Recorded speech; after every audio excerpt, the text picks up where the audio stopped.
আসসালামু আলাইকুম আমার প্রিয় ভাই আপুরা সবাই কেমন আছেন? আমি আপনাদের আপু আলহামদুলিল্লাহ ভালো আছি। আজকে ভিডিও দেখে তো বুঝছেন আপনাদের সঙ্গে কি বিষয় নিয়ে আলোচনা করব। আমাদের প্রিয় পোষ্য প্রাণী যা থাকে বিড়াল, ওরা কিন্তু সচরাচর আমাদের ঘরের তেলাপোকা, ইঁদুর কোথায় থেকে যে খুঁজে খুঁজে বের করে ধরে নিয়ে আসে। আমরা কিন্তু ওদেরকে সচরাচর তেমন কিছু বলি না, কারণ আমরা জানি না এই তেলাপোকা, ইঁদুর ওদের স্বাস্থ্যের জন্য কতটা হার্মফুল না ভালো। তো সেই বিষয়ে আমরা আলোচনা করব আসলে ইঁদুর, তেলাপোকা বিড়ালের জন্য কতটা স্বাস্থ্যকর। আমাদের অজান্তেই কিন্তু আমাদের পোষ্য প্রাণীদেরকে আমরা বিপদের মুখে ফেলি, কারণ ইঁদুর, তেলাপোকা এরা কিন্তু মারাত্মক ক্ষতি করে আমাদের পোষ্য প্রাণীর জন্য, স্বাস্থ্যের জন্য। সবচেয়ে বেশি ইঁদুর। আমি কিন্তু এর আগে লাইভে আরো ভিডিওতে আপনাদেরকে বলছি, জলাতঙ্ক রোগের কারণই হলো ইঁদুর, তারপরে বাদুড়, এ ধরনের জিনিসগুলো।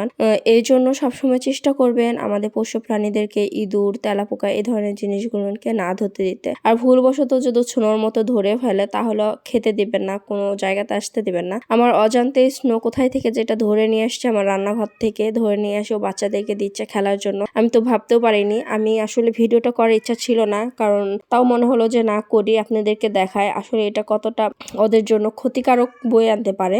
কারণ আমরা তো মনে করি ওরা মজা পাচ্ছে, থাক খেলুক, কিন্তু না। আমি কিন্তু ওদেরকে স্নোকে খেতেও দিইনি বা খেলতেও দিইনি, জাস্ট একটুখানি টাইম আপনাদেরকে দেখানোর জন্য যে আমরা কখনো ভুলবশত এই জিনিসটা করব না।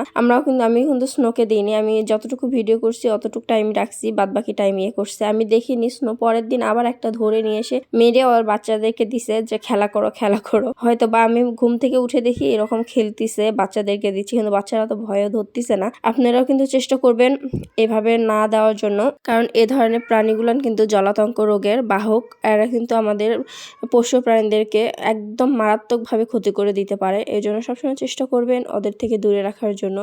আবার অনেক সময় তেলাপোকাও সমস্যা করে, কারণ অনেক ঘরে আমরা তেলাপোকা মারার ওষুধ দিই, সেই আর না বুঝে সেই তেলাপোকা যদি ধরে ফেলে তাহলে কিন্তু ওদের শরীরের জন্য অনেক ক্ষতিকারক, এমনকি মৃত্যুও ঘটতে পারে। এই জন্য সবসময় চেষ্টা করবেন তেলাপোকা, ইঁদুর এই ধরনের জিনিস থেকে ওদেরকে সরে রাখার জন্য। আমরা কিন্তু অনেকেই জানি না ইঁদুর জলাতঙ্ক রোগের বাহক। আমরা মনে করি যে কুকুর থেকে আসে বা অন্য কোনো জায়গা থেকে আসে, কিন্তু না, এদের থেকে আসে, এরাই কিন্তু বাহক। এই জন্য সবসময় চেষ্টা করবেন আপনি প্রিয় পোষ্য প্রাণীকে যেন না হারাতে হয়, ওদের থেকে দূরে রাখবেন। আর আমার ভিডিওগুলো যদি ভালো লাগে অবশ্যই লাইক, কমেন্ট, শেয়ার করে আমার পাশে থাকবেন। আপনারা আমাদের কাছ থেকে কি ধরনের ভিডিও চাচ্ছেন আর কি বিষয়ের উপর আলোচনা করতে বলছেন অবশ্যই আপনি কিন্তু কমেন্টের মাধ্যমে আমাদেরকে জানাবেন। আমি চেষ্টা করব আপনার বাবুদের জন্য, আপনাদের জন্য ভালো হয়, উপকার হয় এমন কিছু আপনাদেরকে ভিডিও আকারে আপনাদেরকে উপহার দেওয়ার জন্য।